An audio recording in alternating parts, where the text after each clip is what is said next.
What's up, homies? This is Doug here from Out of the Tank, and today we're going to be talking about Gruul Aggro. We're going to be using it to climb the ladder, but pretty much since the format is new, not the format, the season is new, we're going to try to grind as fast as we can to Platinum.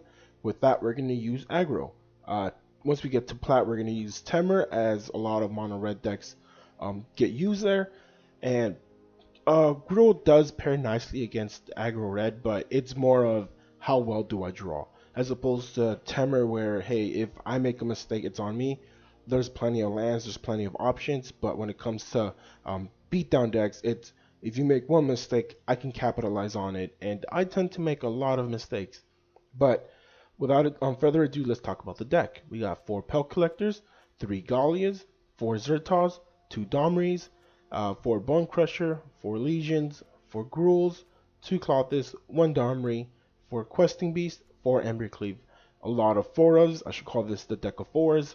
8 Mountains, 8 Forests, 4 Stomping Grounds, and 4 Temple of Abandoned. So, let's hop into Ranked, and let's see how well we do. So, we are on the play. We drew a Pelt Collector with a Gallia, Bone Crusher, and a Questing Beast. With 2 red and 1 green. All we need is 1 more green, which won't be that hard to get in our deck. But we're going to obviously keep this. Since we go first, we go Pelt Collector and then Gallia.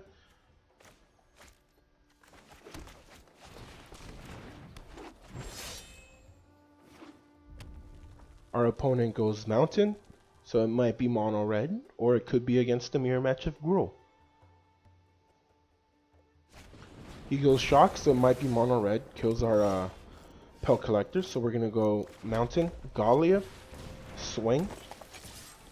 If our opponent goes Steamkin, we're just gonna Bone Crusher, play the land, and hold this Gruul Spellbreaker, just like I said, for the fact that, yeah, let's just kill it. If they have another Steamkin, they usually just play it right away. So they get 2, and then one is always going to have 1 more counter than the other, so it kind of doesn't matter. Our opponent goes Krenko. That's really interesting. So we're going to go Bone Crusher for the fact that if he tries to Lava Coil 2 shocks, he's going to take damage. We're going to attack. He chooses not to chump block.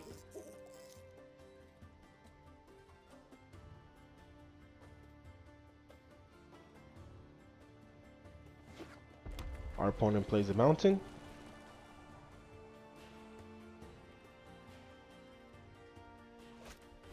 He goes Scorch Spitter. He goes Chandra. Is he going to create 1/1s? Oh no, you're going to... Wait, please don't tell me you're going to -2 to Shock. Because you have no mana available.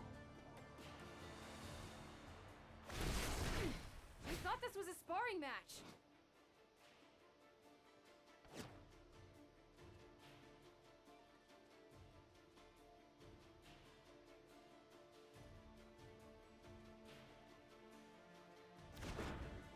So he doesn't have the mana to cast it. It doesn't get exiled since he didn't cast it. Trust me, I've been there, buddy. I know how it is. We're gonna send that Mountain to the bottom after we play Temple of Abandon. We're going to go Gruul Spellbreaker, give it a +1/+1 counter. And we are not going to attack for the fact that he can chump block. Krenko isn't that big of a problem to me. And now he can kill the Gallia with the Shock, which is fine because we got the Gruul Spellbreaker. So we're going to block with the Spellbreaker. No, wait. We're going to block with the Giant. Once again, we want him to take damage. We're an aggro deck. We want him to send him to 0 as quick as possible. He's in the light up stage. That's fine. There's an Annex and a Unchained Berserker.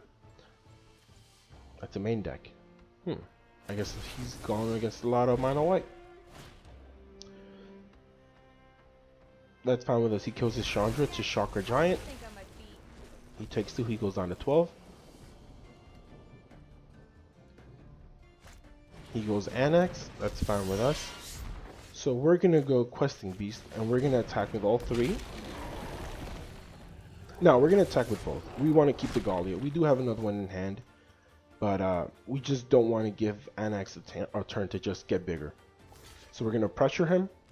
That's fine. We're gonna kill the Annex first.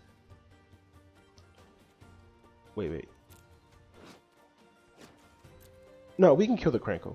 He might have a buff spell. Jeez. Sorry about that, guys. He does get a 1/1. That's fine with us. He goes Unchained Berserker. That's fine. He goes to 33. He plays a Mountain. Chooses not to attack. So here we're gonna go War Boss. We're gonna attack with. We have to attack with a 1/1, and we're gonna. Yeah, let's go for it. Let's take action. We discard that extra Gallia. We get 2 lands, so that saves us from 2 turns of drawing nothing but lands. He's gonna block the Annex with the. He's gonna block the Annex to the Gallia. He goes down to 3. Goodbye Gallia. We're gonna play that Forest, just even out the basic lands. Go Zertal, give it a +1/+1 counter, and pass the turn.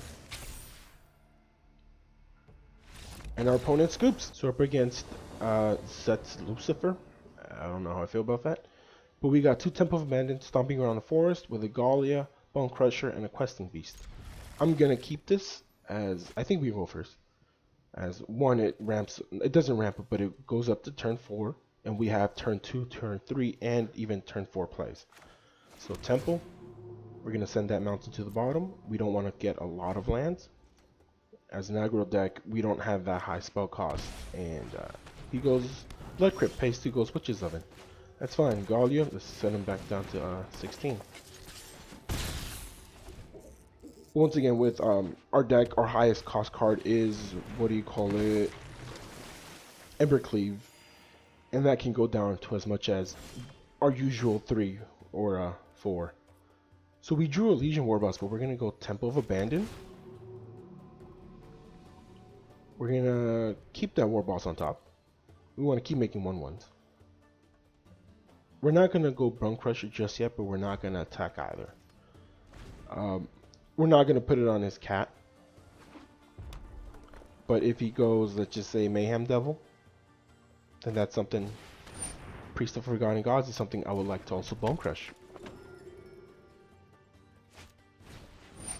So here we're gonna he's gonna claim the Firstborn, so we're gonna kill the Priest of Forgotten Gods. Either he doesn't take it with Witch's Oven and doesn't get that food.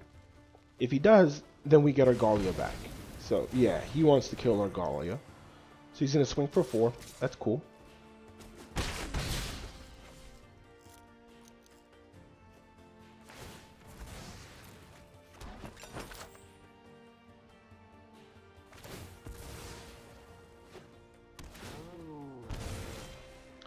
That is all good. So we have enough for Questing Beast, and we're gonna take it. And then from there, we're just gonna go Legion Warboss. If we get another land, we have a Bone Crusher to kill something with. Our opponent goes Woe Strider, and this is one of those things.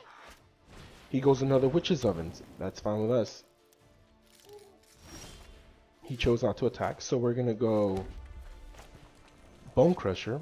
Kill the Woe Strider. If he chooses to sack anything else, that's fine with us, as long as it's off the field. He chooses to sack the sheep, or what was it, a goat? Yeah, you get a goat, right? Yeah, he chooses to sack the goat. He's gonna probably look for another Cauldron Familiar. I doubt he's going Jund, so he's gonna probably look for a Mayhem Devil or another Woe Strider, something that can just keep getting him more advantages, if you would say. So we're gonna go Warboss. We're gonna enter attack. 4 other cards. 1, 2, 3. Okay. 2 attackers, Questing Beast and the 1/1. We want him to trade. That's fine with us. Because eventually he will run out of food to make, and then he will also have to start chump blocking the Witch's Oven, the Cauldron Familiar, so we're going to get more 1/1s, if you would. So he brings in the Cauldron Familiar, he goes Mayhem Devil.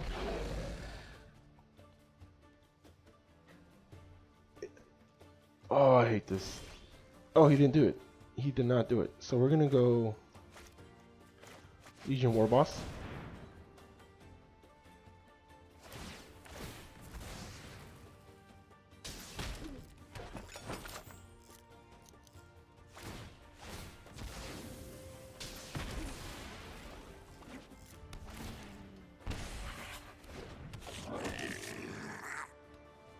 Yeah, he's gonna then go Witch's Oven, Cauldron Familiar. This is really annoying. Like, Cauldron Familiar should have been a pay one or Witch's Oven, because like, my goodness, they just infinite, almost infinite damage if you would. Yeah, we'll attack with 4. You choose to jump block. He goes down to 10, we pass turn. And we do have a Clothis in hand, but as you saw, he can deal 4 damage in a turn. He also gains 2 life, so gaining 2 life, dealing 2 life isn't going to be a lot. We're not going to block. I don't think our opponent realized that with 2 Witches Oven and Cauldron Familiar, he can deal 4 damage. So we're going to go Zertal Goblin. We're going to give it haste. We're going to then go Clothis.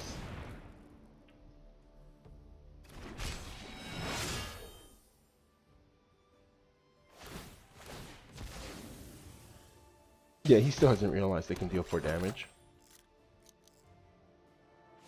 But pretty much he got it. Unless we get an Ember Cleave. Pretty much he just has to attack next turn and then deal the little Mayhem double combo and that's it. Because that'll be, what is it? Yeah, that's game. Unfortunately, we lost to a better combo than ours, and we weren't able to deal as much damage for the fact that, you know, he got a good amount of life gain off the Cauldron Familiar. So that's how it happens, you know? It'd be like that sometimes.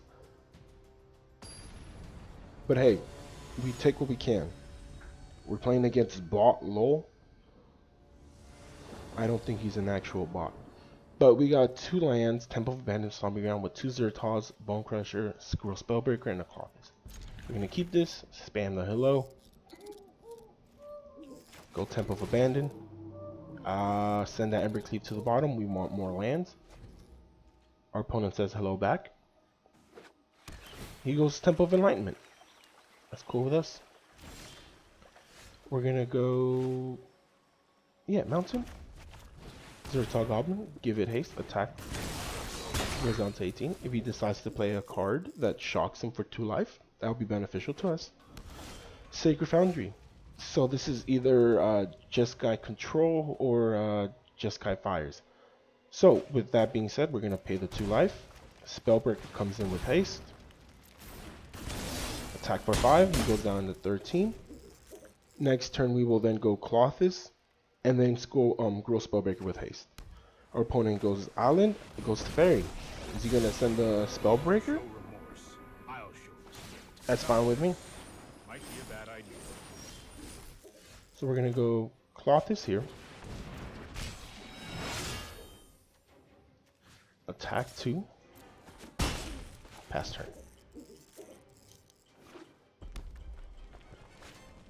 Opponent goes Fires. Is he gonna board wipe? He goes Sphinx of Foresight. That does change things quite a bit, doesn't it? So we're gonna go Pelk Collector. And then we're gonna go Gruul Spellbreaker, give it a +1/+1. We're gonna attack with these 2 to Teferi. He's always gonna chump block the Zertal, just get rid of a creature. But what he doesn't know is that we have more creatures in hand. Now he can board wipe, but the thing I'm worried most about is Cavalier of Flames. He does get that upkeep scry, and once again, this deck is really consistent.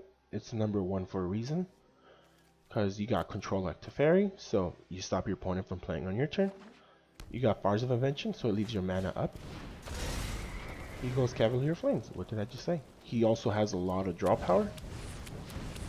He discards 3 cards, another Fires, an Island, and the Plains. And then he goes Kenrith.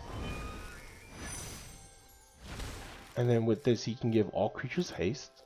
And then he'll have 3 mana open for... Yep. Sounds about right. Yeah, sounds about right. So... we're going to chump block, obviously, the Cavalier Flames. But what does that mean to us? That's 7, 12, 13. That's fine. We'll be at 5.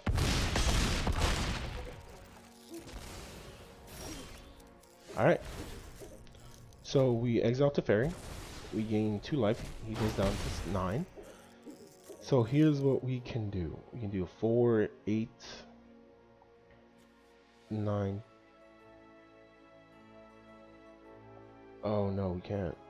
Wait, 4, 5, 6, 7, 8, 9. Yeah, we can. I think we can game him. Haste. Oh wow.